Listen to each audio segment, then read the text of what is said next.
Hey there, welcome to another episode of My Best Fail. I am so happy that you're here. Our show is all about failing, overcoming, and transformation.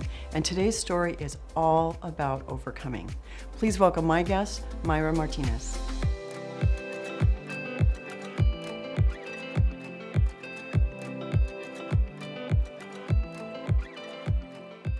Mayra, I am so happy that you're here with us today.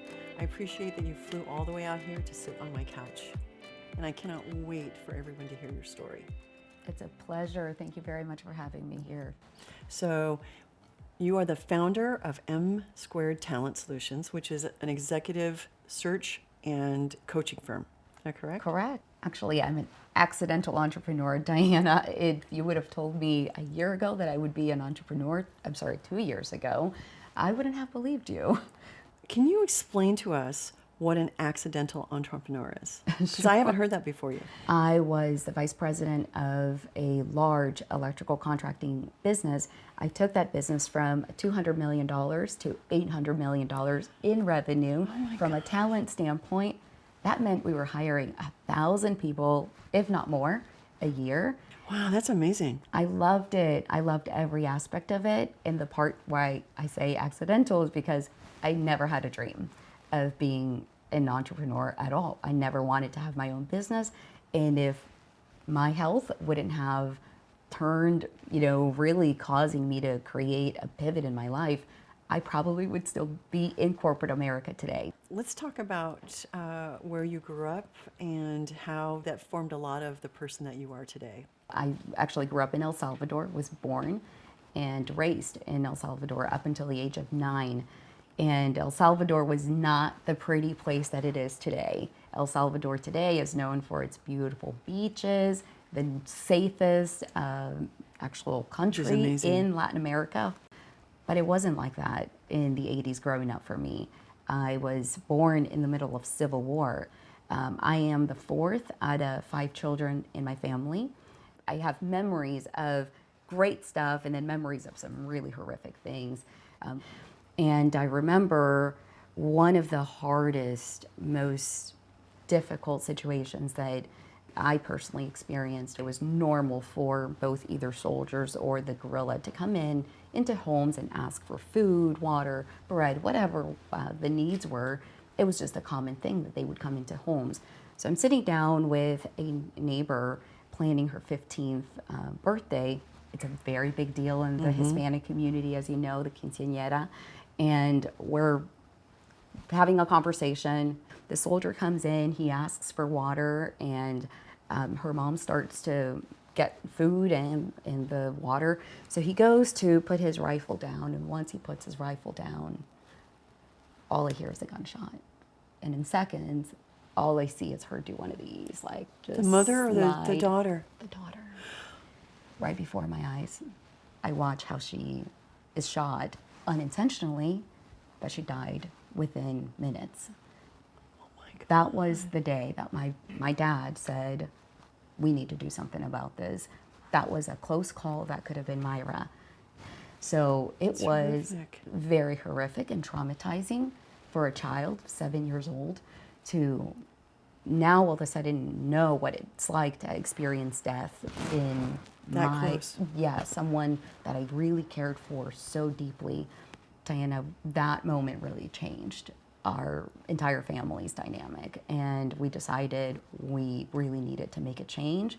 We relocated to Virginia, and I didn't really go back to El Salvador until 10 years later. My parents moved first. They had 3 jobs in order for us to be able to have the finances to be able to bring the rest of my siblings and myself. That must have been so hard on them when they came here, like every day worrying about if you were going to survive, any of their kids were going to survive the day. My mom describes the story of her going from one job to another. She's getting ready to go to her 3rd job, and she's at McDonald's about to eat a burger, and all of a sudden she goes, I don't even know if my kids have eaten today. I haven't spoken to my kids in like 2 months. Remember, we didn't have electricity in our house, therefore that meant we had no phone in our house. in order for us to connect with our parents, it had to be a specific set date, and we had to go to the city, San Salvador, to be able to pay. My mom did not realize that there was a reason why we had not spoken with them in 2 months. Turns out that the family that they had left us with had been pocketing all the money that my parents had been sending. So they were just simply pocketing all that money and feeding us barely rice and beans while they are building this beautiful home with my parents' money. It was horrific. My 2 siblings were really, really ill. Why? I mean, what was the matter? Because they were not getting the medical attention, and on top of that, the lady had just disappeared, had left us all on our own during that 2-month period that my mom had not heard from us. So in that moment, I just thank God that God just put this a sixth sense in my mom to be able to be thinking so long and hard about us, to the point where she said to my father, Pedro, I can't do this. So that same day, she went to the airport as she was, with the clothes that she had, and she bought herself a ticket for that same evening. Yeah. So she met us there. My siblings were so ill. My youngest brother had so much parasites. My second sister had hepatitis B, and she was so yellow. When she took her to the doctors, they told her that she could have literally died if she wouldn't have gone to the hospital within a week period. So my mom, listening to her heart that day, saved my life. So when your mom came back, how long was she? So did she stay? She ended up staying. It's God works in great ways, because the day that she was on a plane going to El Salvador, she ended up meeting a lady who listened to her story. Of course, she's sobbing the whole way going It's to El on the Salvador. plane. Yep, on Yeah, the yeah. plane. She ended up meeting who was the Secretary of Defense, because my mom couldn't find any other flight except for the one ticket that was available was Yeah. first class. Well, she ended up sitting next to the person who had the ability to actually change our lives by giving us a visa to come legally into this country. What are us the in this chances manner. that she was on the right plane at That's the right right. time in the right seat? Yes, sure. So the whole family came back to Virginia. Virginia. Let's kind of move forward into Sure. when you were in your teens and yeah. So we have always been involved as family, involved in our churches, in our communities. That's just how I grew up. So we moved to a church that was only 10 minutes away from our house, which was wonderful. I also met this really cute, handsome guy there named Wilson. Super cute. So come to find out, his family and my family have known each other for many, many years, but he and I didn't know each other. As he and I are meeting and getting to know one another, we're discovering that my dad grew up with his mom. So we got to know one another and fell in love. We got engaged at 16 and married at 17. Oh my gosh. And your parents were okay with that? My parents loved him from day one. Obviously working, because how long have you guys been married? Like 100,000 Oh, years? almost 25. Yeah, 25. That's a lot, Yes. right? And So it's happily odd- married, not Yeah. just married, but happily Yeah, married. yeah. Yes. That's amazing. And you have 2 beautiful daughters, 2 wonderful daughters. 2 daughters. Our oldest is a graduate from UC Davis, and the youngest is 18, and she works with me as well and is in college right now. Yeah. I think it's amazing that you guys got married so young and you're still together. You know, it's just, it was obviously meant to be. It's even crazier on how our families were meant to be, because my family would not be Christian believers today if it weren't for Wilson's grandma and his aunt. And that's your whole life. That's my whole life. Because Wilson's a pastor. Wilson's a pastor. So why don't you tell us about what happened and where, kind of where your life, well, not kind of, your life seriously took a turn. We had been in California for 6 years. Being in Southern California, my lifestyle was different. I loved exercising. I loved being outdoors. But 2016 was a different year. I started realizing that my back was constantly giving me issues. So I changed my lifestyle to worked out even harder because I thought if I could just simply get in better shape, my back will get better. I decided to drastically change my food intake. I became vegetarian, and then I amped it up in 2017 to become vegan, thinking this inflammation will just go away. Things just continue getting worse instead of getting better. So I started going to doctor's appointments to try to get to the bottom of it. They thought that I had degenerative disc disorder, where my disc was just disappearing for no reason with no explanation. At this point, I am probably 118 pounds, and my stomach goes from being a flat belly to now all of a sudden looking like I am 5 months pregnant. Can I ask you something overnight. just for context? Do you mind me asking how much you weigh now? No, not at all. I weigh 120. Okay, so you're basically at this weight. I'm at this weight. Which you look very healthy and fit. Thank you.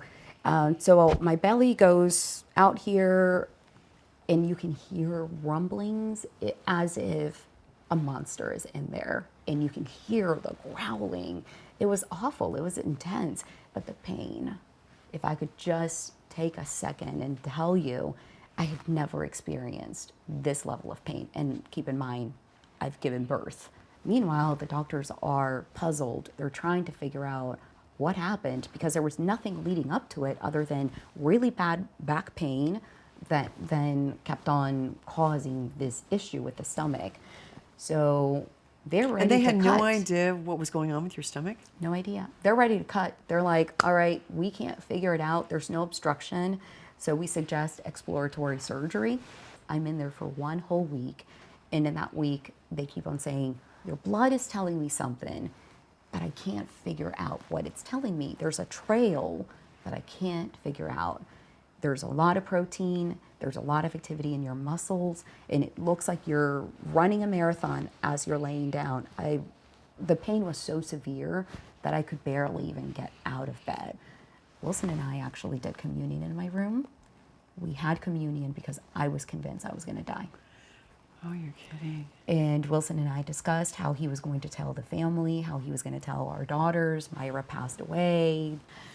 I'm so grateful that God chose that was not the right time. Yeah. And we were both very grateful that after 7 days, it just kind of passed on its own. There was no rhyme or reason, no explanation.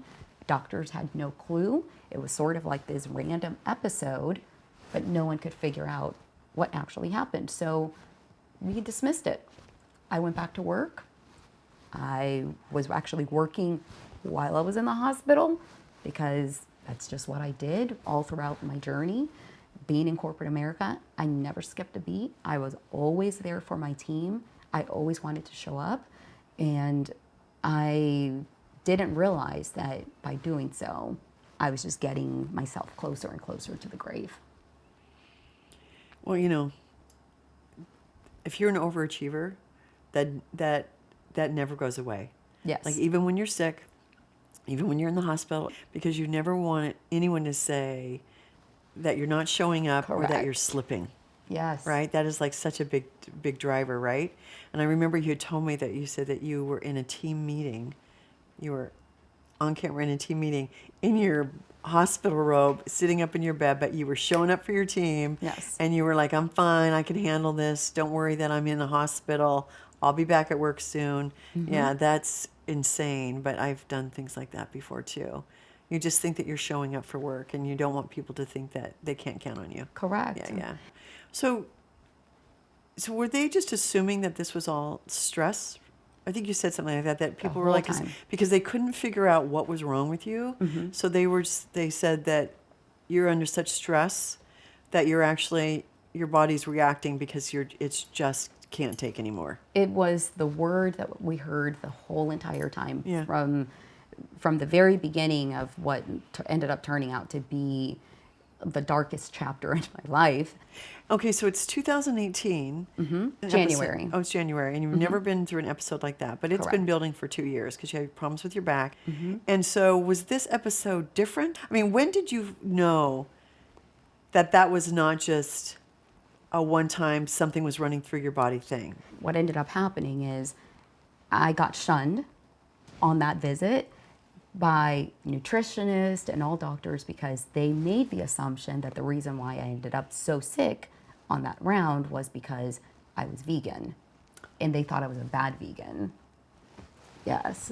They thought that I was harming myself. I was intentionally attempting to maybe lose weight, which anyone that knows me knows I need like 2 construction men put together. And I've always been this petite, but I absolutely love food. So it had nothing to do with that. I was told that I needed to go back to eating normal, but I needed to get back surgery. And the back surgery was going to take care of the constant pain that I was feeling in my stomach.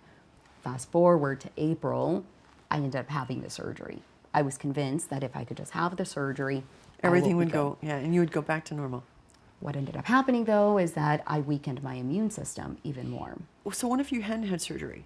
I mean, if you said you had degenerative bone loss, so it would have just continued to get worse. Correct. But the cure was almost worse than the cause. It was way worse. Because it took your body in another direction. It took my body 3 months after the L5S1 fusion to start feeling somewhat normal. When I'm finally feeling better, Wilson and I decided to take a trip to Cabo to celebrate that I'm actually feeling better.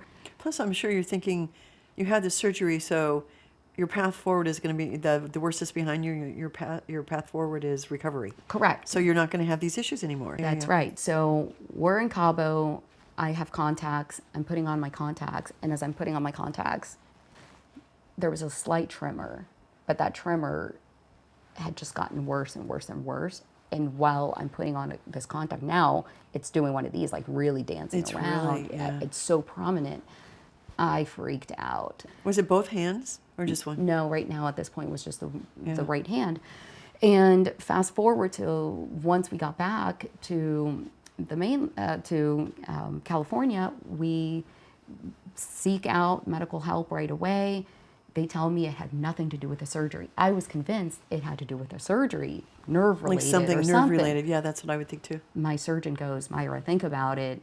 If it would have been surgery-related, it would be your legs. It would be your lower extremities. So we were completely confused and at a loss.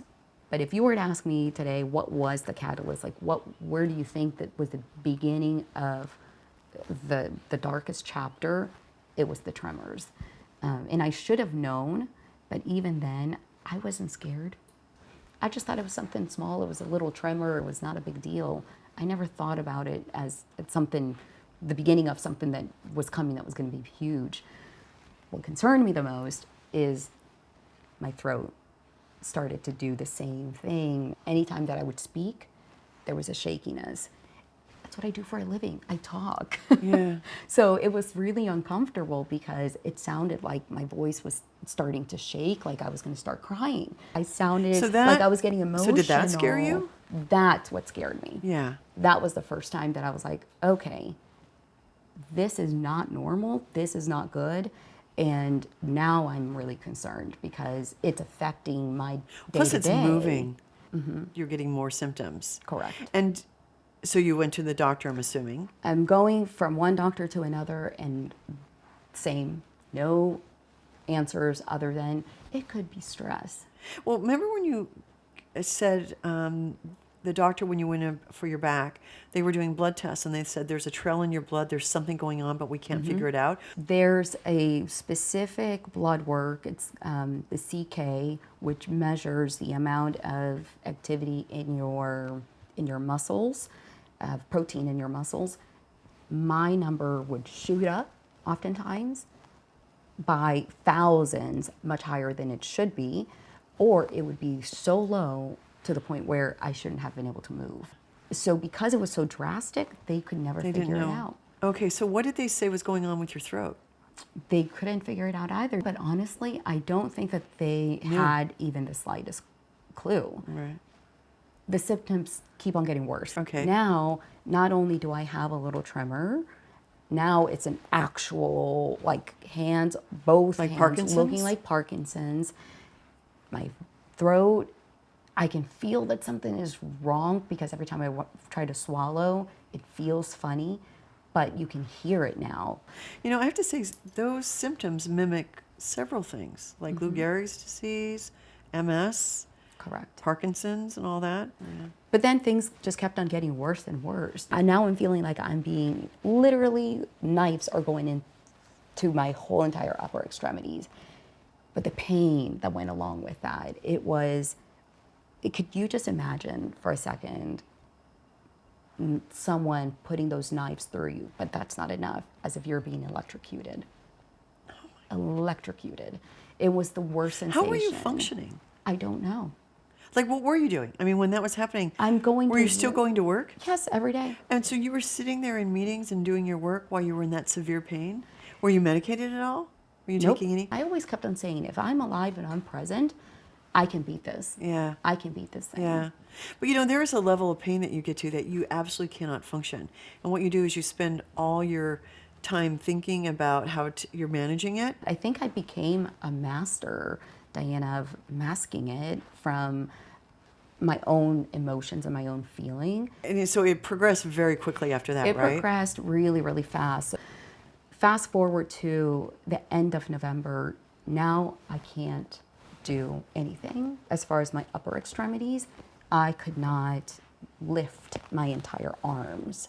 I could move as far as walking still, because everything was my upper extremities. Your waist up, yeah. Waist up. So you couldn't move your arms or your hands?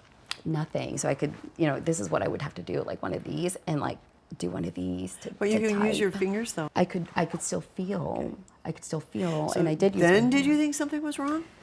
I knew that something was wrong this whole time, Yeah. but what I'm saying is that I wasn't scared. Yeah. I didn't let that consume me day to day, where it became my day to day. Yeah. I was still working. Yeah. I was still focusing on my family and church. I live for Sunday worship experience. I just love church so much, not because it's a customary thing that I've done every single weekend. It's because I feel like my soul needs it and I desperately need that moment.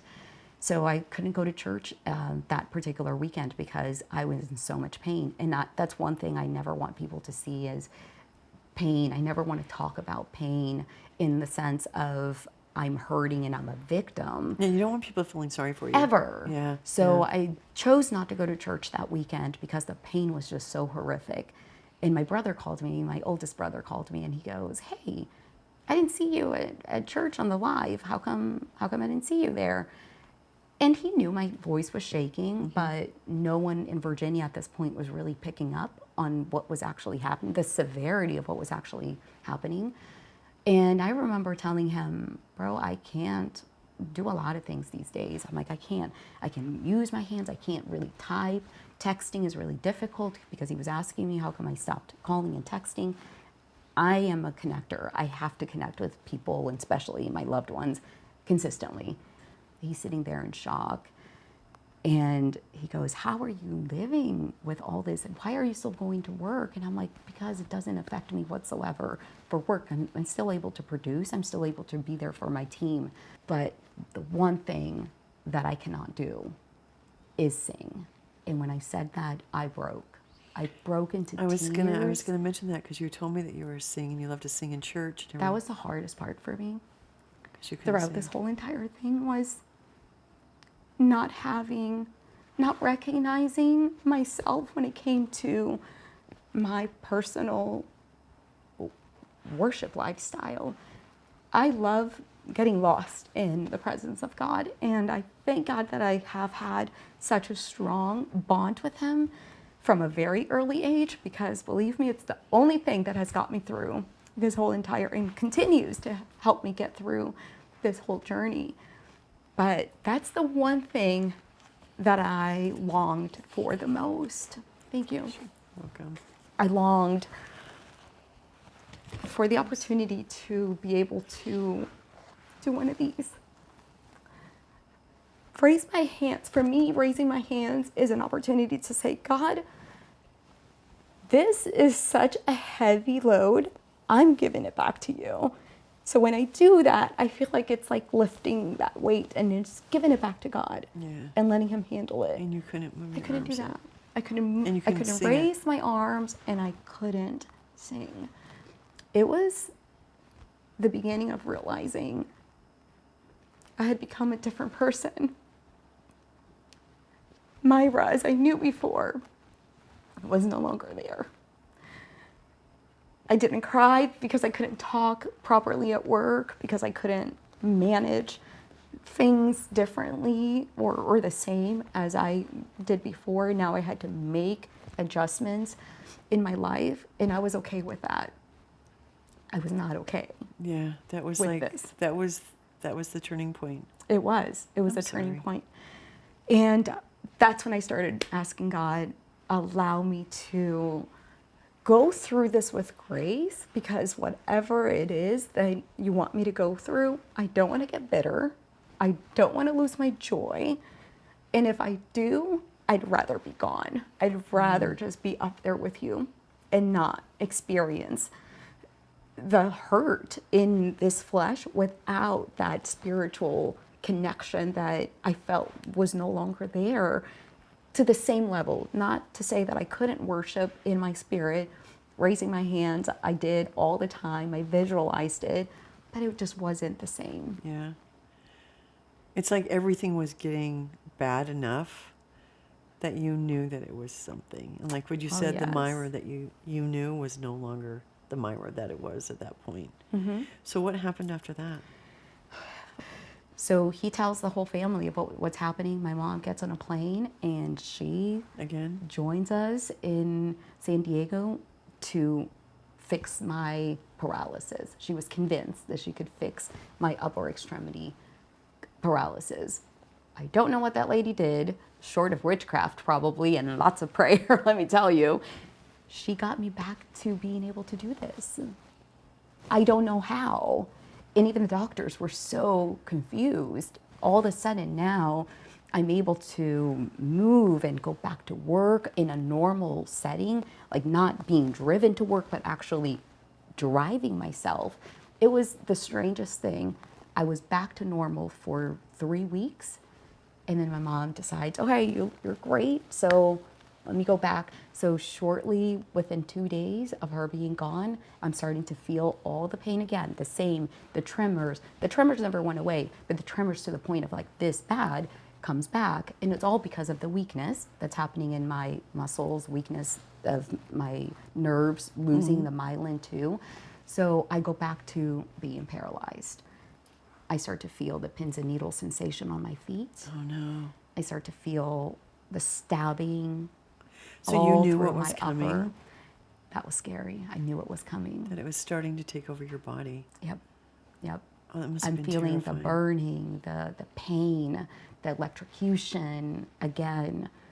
Did this progress much faster than it had on your upper body? Yes, much faster. So I start to feel that, and this is 2 weeks after I started feeling the pins and needle sensation. I go to work, and I am in so much pain. I thought I really shouldn't go into work, but I had a really, really important interview that day, and I had worked so hard to get this particular individual, and it was such a key hire. So I forced myself out of bed in so much pain.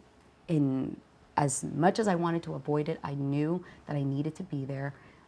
I'm interviewing her, and at one point, tears are just coming down, and she goes, Because you're in so much pain? Mayra, are you okay? You seem like you're in pain. Like, we don't need to conduct the you're crying. interview. And I'm crying. And I said, no, it's okay. I can get past this. It's allergies. Oh my God, everyone uses the allergies for everything. Yes. Seriously. Yeah. So I finished the interview. Don't ask me how. At one point, I actually did ask her if I could stand, and I'm pacing myself back and forth as I'm conducting the interview. But to your point, there came in a particular juncture where my body just simply said, I know that you're trying to tell your brain that you're not in so much pain, but... I'm going to let you know that we're done. Yes, pretty much. Yeah. That's exactly what happened. But you know what the hardest and the most horrific thing that I was thinking in that moment? I need to get home so I can go hug my children and say my goodbyes, because I'm going to die. Today's my last day. Is it because of the pain? The pain was so much. That day, I was convinced that since I had not died in January of 2018, that I was going to die that day. The pain, I just cannot describe the pain that I felt. Well, how are you even moving and functioning at work? I don't know. Can I How tell you are something? people not asking me, I was just right? going to say that. How can those people at work,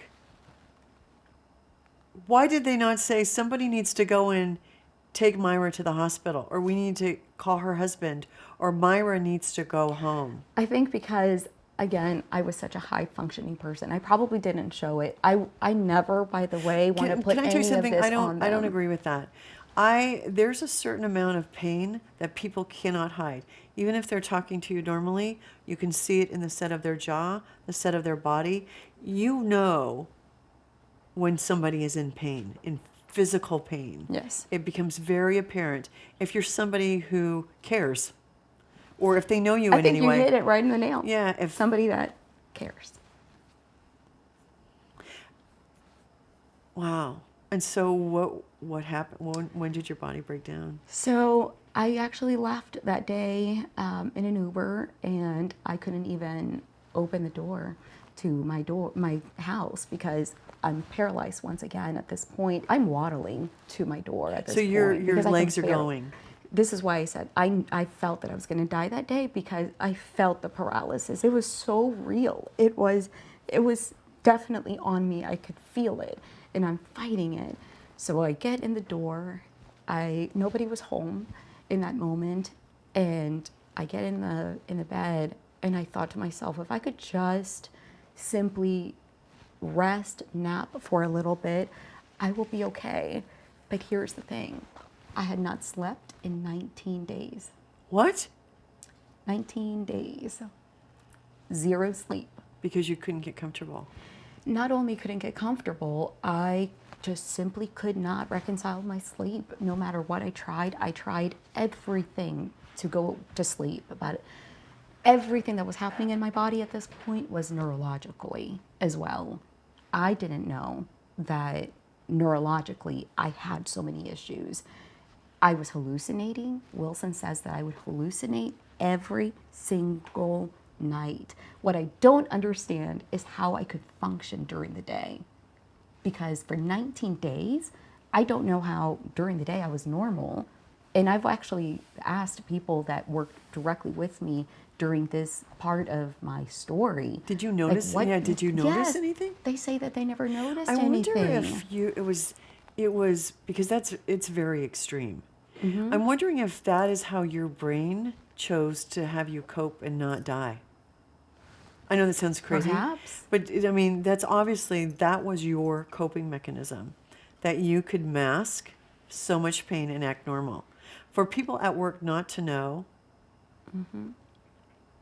Wilson was really the only one that really knew the reality of what was happening. And Jasmine, my youngest, who lived at home. I can't imagine if they had been home when you came home that day and you my could barely gosh. walk, how terrifying that would have been to see. I'm glad that they were not. Yeah. I'm glad that they were not. That'd But be here's what horrific. happened. I could not fall asleep. So as I could barely move my body. Everything was a task. I just remember rolling as hard as I could, because it was a very difficult task to do. But I rolled over in a sit-up so that I could push my body up from the bed. When I went to pull myself up, I fell flat on my face. And could you get yourself up, or did you have to just lay there? I laid there for quite a while, and somehow I was able to crawl into holding on to my coffee table, and I was able to get up. So by the time that Wilson came, I was actually sitting down, but that was the last time I could walk. That was the last day I could actually walk. I was seconds from being paralyzed at my office. I'm just glad that it wasn't. I'm glad that it was not at my office. I would have been embarrassed. Listen to me, the I one know, thing I'm that just comes to mind. And so when Wilson got home, were you completely paralyzed at that point? I was. And you just hadn't fallen over? I had not fallen over. Could you talk? I had a little bit of a voice, because what happens is everything is a muscle, including your Throat, vocal yeah. cords and everything. And in order for you to be able to project your voice, these need to be strong. Well, everything was weak. Every muscle that I had was Yeah. completely weak. And so I had just a little tiny voice. I could communicate. Did that but eventually that's go? all I could do. Just move my neck. That's all I could move. I couldn't move anything else. I can't imagine what Wilson went through when he opened that door and came inside and saw you sitting there and you were unable to move. This man, let me tell you, he has been through hell and back, because that was just the beginning of him having to deal with a lot more than just taking me to a lot of doctor's appointments. From that point on, for 2 weeks, I was home paralyzed without being able to do anything. I couldn't do my hair. I couldn't do the basics. Were you fully paralyzed? Fully. And the only thing you said you could do was move your Just head. move my neck a little. And you were still able to talk. I had a little bit of a voice, but it's shaking, remember? Yeah. And the volume was almost non-existent Oh my because of all this trauma that my throat is going through. So I'm definitely paralyzed in the sense of, from everything that I would normally be able to do, I couldn't do anything, really. So could you eat and chew? I could still eat, I could still chew. I just didn't have a real stomach for it. Yeah. So during this time, what I didn't tell you is that I couldn't really hold even water down in my stomach. I would throw up anything and everything. So I go from a regular frame woman to I'm now this thin. Yeah, just frail thin. I'm not able to really do anything But why were you at home laying around? Why were you not in the hospital? because no doctor could do anything for me. Every You time. went from a fully functioning, well, you have all of these symptoms that are happening, but at least you were walking and talking. Correct. And now you're almost fully paralyzed. And they didn't have you in the hospital, like running tests on you or doing discovery. All the blood work that's coming back is saying that I'm perfectly normal. But you're not. And I'm not. So I completely lost trust on the medical system. So at what point? Well, okay, at what point? What happened? Like, so did you just say, okay, we're not getting any answers and nobody knows what's happening to you, even though you've completely degenerated, basically? Was that just supposed to be what the rest of your life was? Did they say, we're just going to have to just see if it gets worse? I honestly don't know what I was thinking. We were just getting through, Yeah. barely living day by day. One day, Wilson went to church. I was at home with his cousin that had come from El Salvador to take care of me. At this point, he needed help. I'm not able to do anything. You needed full care. I needed full care. So she's with me as Wilson's at church preaching, comes home, and I'm literally on the floor, have not been able to get up. We had been calling him and texting him to rush as fast as possible because I needed to get to the restroom, and she couldn't help me get up. Mind you, I'm only 90 pounds, but 90 pounds when a person can't do anything to help, Yeah. it's like lifting a dead body. Yes, Yeah, it was yeah. awful. So Wilson gets there, he picks me up, and as he picks me up, I pass out on his arms. He says that he doesn't know whether if it was that I had a seizure, if he doesn't know what it was, so he called 911. Next thing I know, my eyes opened up while I was in the hospital.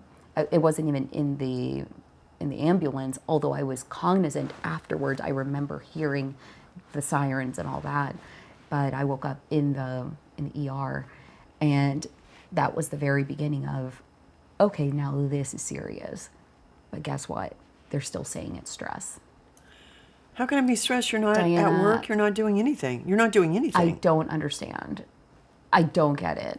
I am beyond baffled at the fact that now they're going down the path of having me talk to psychiatrists. Yeah, I was just going to say, did they think it was Psychiatrists. psychosomatic, that you were causing it? Yep. They had me talk to a psychiatrist, and that psychiatrist concluded that it was my job. And it wasn't obviously just stress.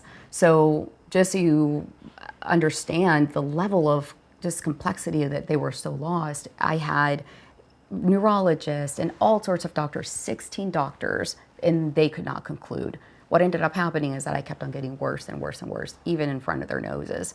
I got the worst pneumonia. That pneumonia led me to get into ICU. They had to induce me into a coma. How long were you in a coma? 9 days. Oh my I was in a coma for 9 days. While I'm under, they're doing all sorts of exams, looking for everything you can imagine, tumors, cancers. So I came out of the coma 9 days later, and it was, congratulations, you're out, wonderful. We still have no idea why you're paralyzed. Oh my God. So my entire body's shutting down on me. They code blue. Oh, so on when me. was that? Was this after you came back was home before. from the coma, or was it before? This was right before I got induced into a coma. That's when I got intubated. So when they intubated you, it wasn't just to give your lungs a rest. They were doing exploratory to find out what was wrong. Full body scans, full body test. Still couldn't conclude on anything, but yes, that was the whole point of inducing me into a coma. So nothing was showing up. Nothing. Everything seemed normal. In fact, this is how crazy. While I'm fully paralyzed, they do this test to check how fast or basically what's happening from the moment my brain gives a signal to, let's say, a finger, move a finger, or whatever. I was completely paralyzed. It showed that I was perfectly okay, that the signal was transmitting perfectly normal. I can feel my body like somebody is sitting on me all the time. I couldn't breathe. I thought I was going to die from the lack of oxygen. It was awful. I constantly hallucinated. I felt death on me. Imagine having a light over us right now, and I felt like I was that light. I was constantly looking down. I could see my body. I could hear everything that was happening in the room. I could hear Wilson and the doctors discussing that he needed to stay strong, he needed to fight, but it made sense for him to start moving forward towards making funeral arrangements. So I vividly remember this phone call where Wilson is calling Darren Sargent, who is my executive coach. He was our senior pastor at that time, and he said, "Pastor, I need you to take care of the funeral arrangements." And you were floating above all and this? I'm listening to all of this. Here's the other thing that I experienced while I'm under. I knew when every single one of my family members came into that hospital room. Wilson was told that there was only one particular thing that could potentially get me out of the coma, and that was nothing but prayer and a miracle. They were convinced at this point, when they looked down with a camera, that I was not going to come back. They were convinced that it didn't look humanly possible for that to turn around. So that night, Wilson claims that he physically felt a confirmation in his body and spirit that I was going to be gone that day. I felt how he would squeeze my hand, how he would say, "God, while you're in a coma."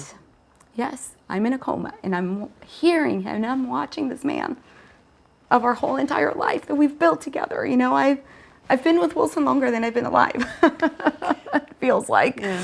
I've been with him longer than I've ever been single.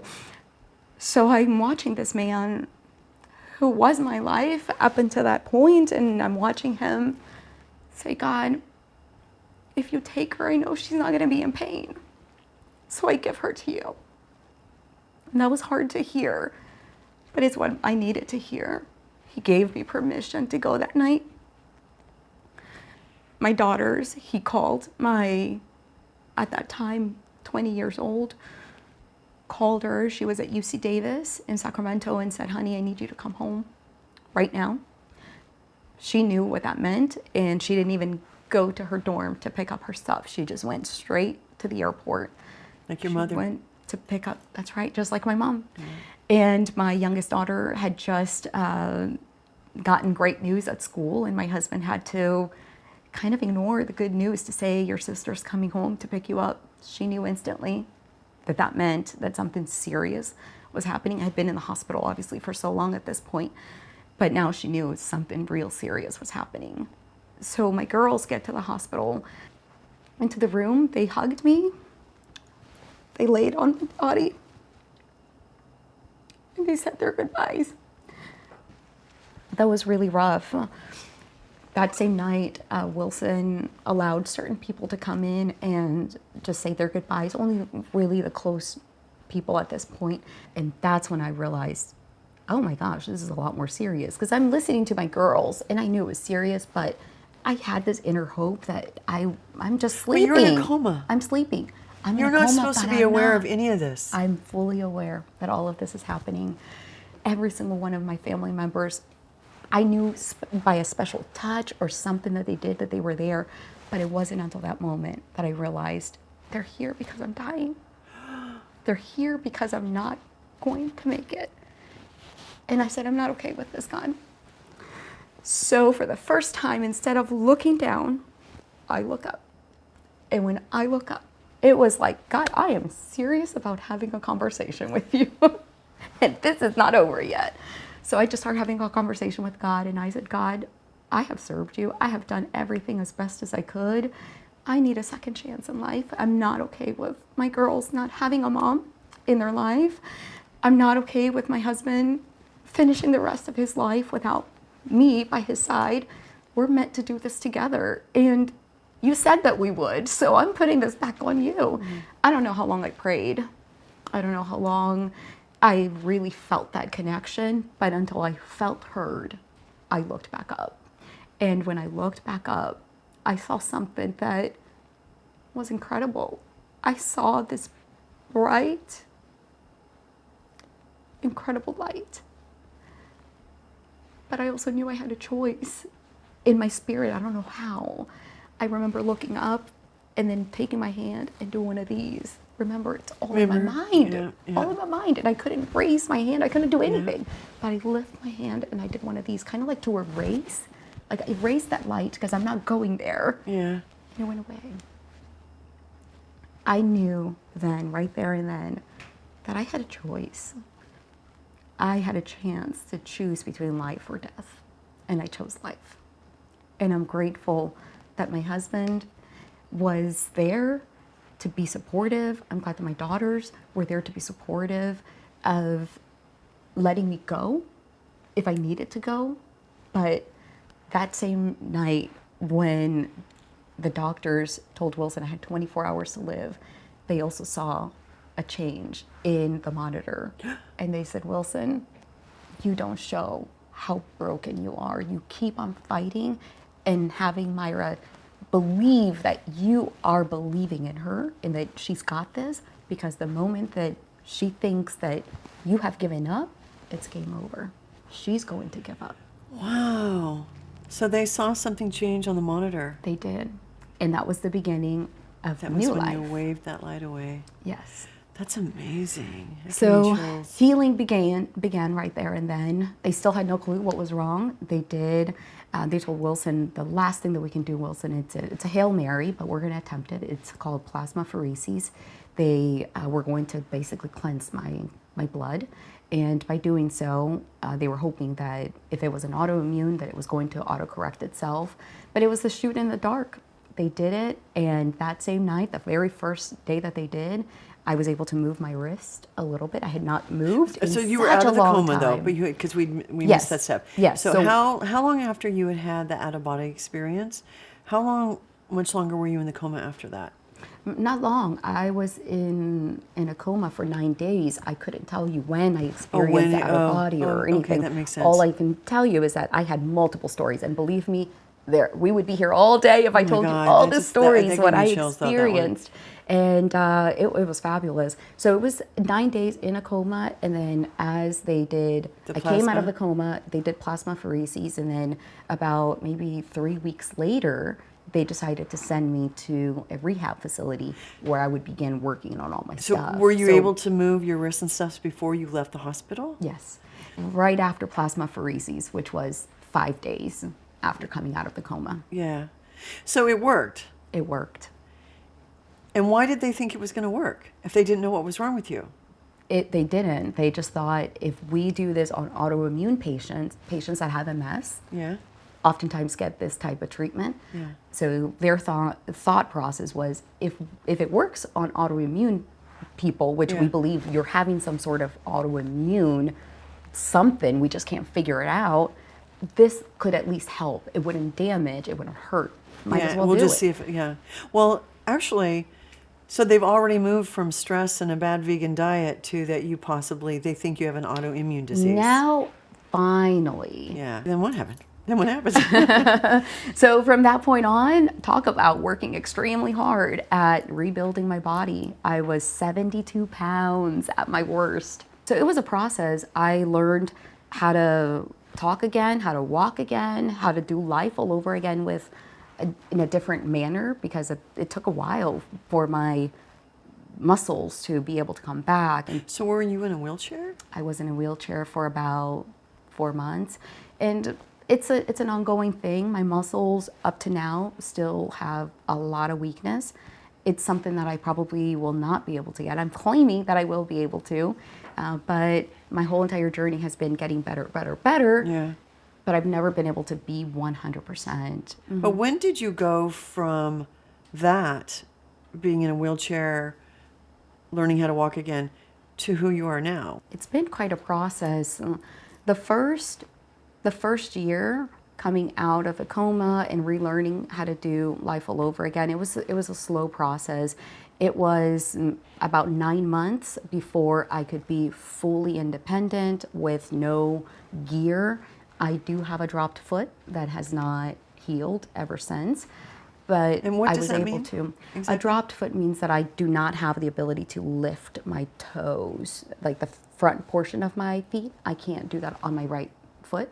So I actually have to have a little bit of a wedge in order for me to walk properly, or else I will lose balance because I have to hike basically my foot. Oh, I see what you mean. Because I can't, it And you won't can't clear. balance. Correct. You It also won't can't clear balance. properly for being Yeah. able to, step properly. Oh, wow. My gait pattern changes Yeah. as a result of it. Yeah. And so it took about 9 months for you to come out of that? 9 months before I could be fully independent again. But I went back to work only 4 months. I know. You hear the work and I can just, you love my former job, don't you? No, I know, because I'm the same way. But I was surprised that you could go back to work. That's mostly what that is. It seems like, from what we're learning about you, that you need to have something, that you're a producer. Yes. That you need to be producing, you need to have a project, you need to have something that you're doing, which I can understand the draw to go back to work. But I'm surprised that you were able to go back to work, or the doctors Yeah. allowed you to go back And to that it work. was that fast. I went back part-time. So I came out of the coma in mid-January 2019. I'm back at work mid-May of From that same year. complete paralysis, having people come and give basically last rites, Yep, to being back at work correct. 5 months later. 5 months later. Part-time, but Yeah. I am back at work. How were you treated at work? It- Did they know what was going? Did they know your story? Of course, work? everyone. And so, what did they think when you came back to work? I don't know what they thought, really, honestly. I think it was they needed my skill set and my expertise. They needed my guidance in the recruiting department. My team certainly felt like I didn't need to be there. My team would tell me all the time, "We're here for you, not the other way around." Yeah. So, how did that go? It went. It was interesting this time around because now I'm actually aware of certain things that before I wasn't. I'm now paying attention to the fact that I don't have as much energy as I thought I had. And more than anything, I think it was more a reminder for me that I was not the same Mayra that I was prior to all of this. And meanwhile, remember, I went through all of this and I still don't have a diagnosis. I'm convincing myself I'm going to be okay, but we really don't know. We don't know what we don't know. Well, because you just went through this whole, traumatic experience. And I would think that, okay, I'm walking again, I'm talking again, I'm able to work somewhat again. The worst is behind me, right? Correct. So talk about when you got the diagnosis and what that meant to you. Sure. The journey to getting diagnosed has been extremely difficult because now I realize that it's the norm for people that have this absolute rare disease. But more than anything, the fear that now I know what paralysis feels like, and I never want to go back to that feeling ever again.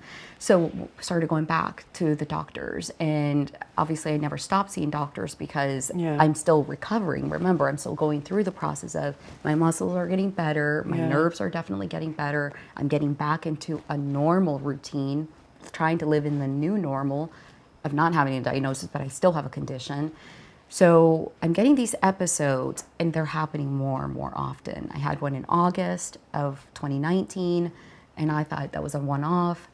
I had one in May of 2019, and we didn't think anything of it because we thought it was just part of the hormonal thing that was happening. Correct. And then we go through it again in August. Then I experience it again in December, and I'm like, this is not normal. This cannot be my normal life going forward. And I'm so blessed that we ended up finding the UCSD system.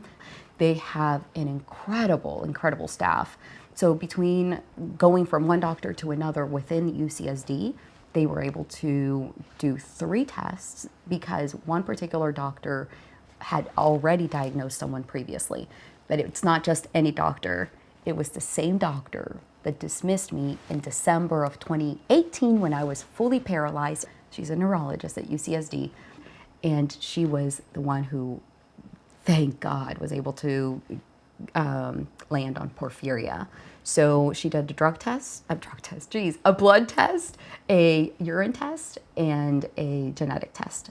And all 3 within 30 days came back saying that I have acute intermittent porphyria, which is what I've been diagnosed with. So talk to us about what porphyria is, because I have never heard of that. No one has ever heard of it. Porphyria is it's a rare disease where it takes 8 steps to create our blood. And there are 8 genes, essentially, that allow us to be able to make up for it. Each gene that is broken within a porphyria patient represents one of the porphyria types.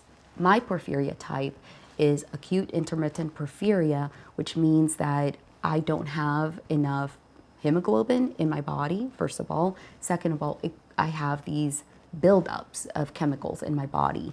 Just like in your body, it destroys them right away. Your body, your blood is smart enough to realize it's got porphyrins, which is the chemical, the one particular chemical that builds up in my body that my blood does not know how to destroy. So the liver starts to try to get rid of it, and because it can't, it ends up pushing it into my stomach, all of these. That's why you were getting all that pain? That's why I feel all these horrific stomach distension and pain while I'm in the middle of an attack. And how often do you have the attacks? I get 2 attacks a month today. Oh, so it went from happening like quarterly to now a couple times a month. Correct. And I'll tell you what, many people, when I tell them that, feel sorry in so many ways.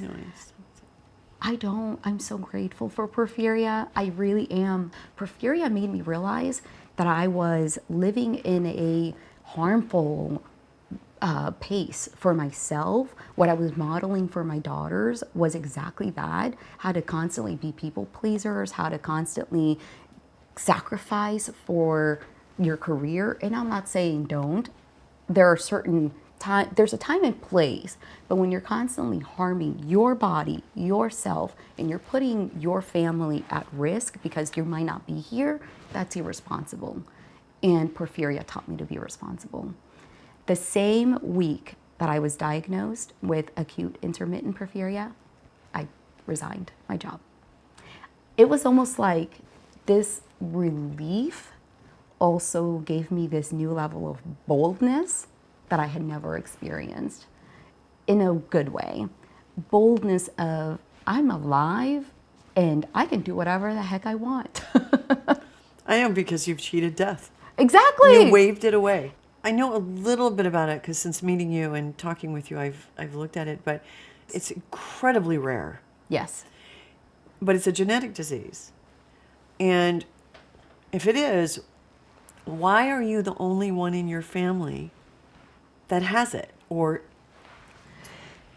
That's a really good question. I've only been diagnosed now 2 years with this disease, so I'm still in learning mode. I've been very blessed that I have the American Porphyria Foundation in my life that's constantly guiding and directing us. I do know that it's one of my parents who has the dominant gene and passed it down to me. All of my siblings, all of them have it, but none of them have ever reacted to it. They've been tested? They have not received the actual testing themselves because they don't want to know. They rather be, it's good to know that you have it, but I'd rather not live with that in my mind and constantly be thinking every time I get a stomach pain, is this porphyria? Yeah. So they'd rather not know. Do you think it was the stress that brought it out of your work-life balance? Yes, absolutely.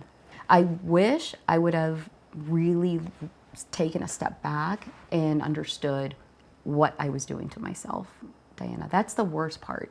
I'm so deeply passionate about what I do that I decide to put blinders on it. Yes, yeah.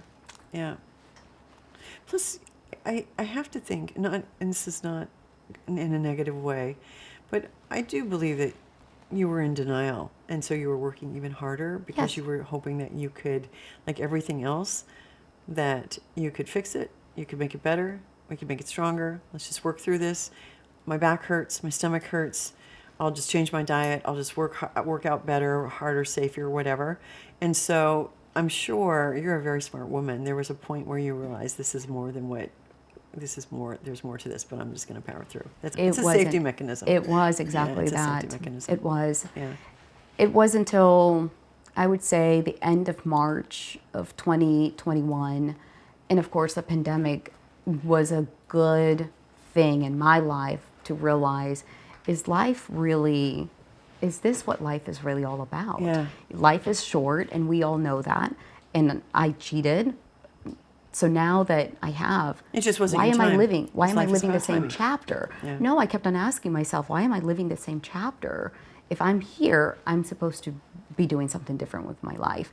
And I'll tell you what, if you ever get an opportunity to work with someone that's that what they do for a living is help you get through your mindset and just get past oftentimes your own Blockers. Yes. Yeah. And I found that in Darren.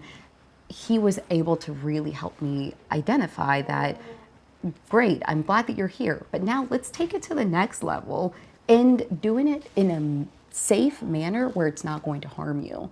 So that's what we did. Started my new business, and let me tell you, I was scared. I thought, oh my gosh, I'm now with a condition. I can't work as hard as I used to work before. There's no way that this is going to take off. Now I have treatments that I have to go consistently to. So this is probably the biggest mistake of my life. But you're Those also were working for all- yourself though too, and you can control your schedule. Yes. You can, and you don't have anything to prove to anybody. Mm-hmm. Because you are a success. You don't have to show up for everybody to prove that you're a valuable, valuable woman producing in a male-dominated industry, right? You've already proved that. Unlearning that has been the hardest part of my life. Unlearning how to not have the male force and constant drive in my life has been hard, and now use more of that feminine self-care that I never knew even existed for Mayra. I was always too headstrong. So now you're right, I can operate in a completely new level. I can do business in a complete different way without harming myself. Yeah. It's been wonderful. I'm telling you, it sounds crazy to say I'm grateful for porphyria. It was the one thing that took me almost to my grave. But 'Cause I'm it changed so your life. grateful. Yes. Even though it almost took your life, it like changed your life. Yes. And anyone seeing great me outlook. can also see that my life has changed. Look, I have a port. Oh, yeah? I now have a condition where every other Wednesday I sit in an infusion center. I go to a place where not many people would want to be, but that's my place. It's my zone where I know I'm getting life. Yeah. Wow. That's amazing. And you must be, I think that you would be this person anyways, but you must have so much gratitude every Yes. single day. I do. And gratitude is so important anyways. Yes. And even for, people who haven't experienced what you've experienced. Yeah. Absolutely. That's an amazing story. I do have to say, though, I have one more thing to say. You are working again as an executive. Yes. So you quit the job in corporate because it was taxing your life. Mm-hmm. But you're now back. So you are who you are. Wherever you go, there you are. That whole thing? Yes and no, because if you were to ask me today how many hours I work, I am not actually ashamed to share it any longer, but I used to, because I never experienced the typical dip that an entrepreneur normally experiences. You leave your job to start a business, and usually what's the first thing people tell you? 5 years, you're going to live most likely in the red zone, but work through it and you'll be fine. Yeah. I never experienced that at all, which meant that in theory, to everyone else, I'm busting my behind working crazy long hours like I used to be. Probably did, on average, maybe 20 hours a week. Oh, that's awesome. On the beginning of my first year. Yeah. On my second year, maybe 4 hours, maybe 10 hours a week. So the business and your team is functioning on its But own. the team is, exactly, the team, my husband's a managing partner. He's really the one that handles the biggest stress. I am the face of the company, and I hold a lot of the relationships. But I think that's really, when you ask me what differentiates M Squared versus any of the other executive search and leadership firms, is the fact that my relationships are so deep in the industry that I don't really recruit these crazy long, heavy hours like a lot of the headhunters have to do. They have to spend a lot of time and energy and money oftentimes to go find their talent. I already have them in my 20,000 plus active directory. You're definitely in the business for you. Yes. There's something about this executive recruiting and actually wanting to help people have a better work-life balance. That's what I live for. But you know what? You're definitely in the right business for you. That's amazing, too, that you found that passion. Yeah. So I love that I am changing people's lives, but I'm no longer changing mine for the worst. But you're protecting yourself. I'm protecting myself. I'm protecting my daughters because they're watching me. How you work, true. I'm very cognizant of that, too, with my daughter. I want to make sure that she, because when she was growing up and as a single mom for a while, all I did was work. But it's when I took a step back, I actually quit because I couldn't work like that anymore. Actually, you know what it was when? I was moved in with my sister, who was recently separated as well. And it was, she had a young daughter, a year younger than Gabby. And Gabby asked my sister, she said, "Does Mommy still live here?" I was working so many hours. I'm so sorry. I left, I'd get up with her, and that was it. I'd come home sometimes so late that my sister had given them dinner and put them to bed. So she wasn't seeing me. And I quit within 2 weeks. That was it. Good for you. Because I was like, you put your priority but also how crazy is that that's what it was. Because on the outside, you're just functioning. Wow. You're working, you're making a living, you're rocking it at work, you're doing all that stuff. And then I was like, that was such a wake-up call for me. Yeah. I couldn't And you believe it. didn't hate your job. I loved my job. See, that's how I feel as well. I loved it. Loved my job. I loved everything I did. Yeah. But that's hard. As a mom, Yeah. you got up every single day and you worked really hard for Gabby. So Yeah. her saying that, So. and look at you now. I know, You have the freedom. Some people think I'm crazy for doing this and, not working in my corporate job because I had a great job. But time will tell, right? Yeah. But I'm so happy and I'm loving it. Yeah. I love this. So thank you so much for being here. And What a pleasure. Thank you for having me. well, no, I've loved meeting you and Wilson. It's been really great and stuff. So it's been awesome. I have to wonderful. hug you. Can you? Thank you. Yes.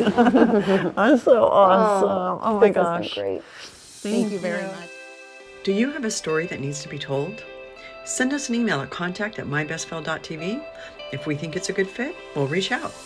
Today's episode of My Best Fell was created by cinematographer Aaron Castillo, sound Brian Binning, gaffer Billy Miller, editor Jennifer C. Bird, makeup artist Marissa Loya, and catering by Sarah Bailey.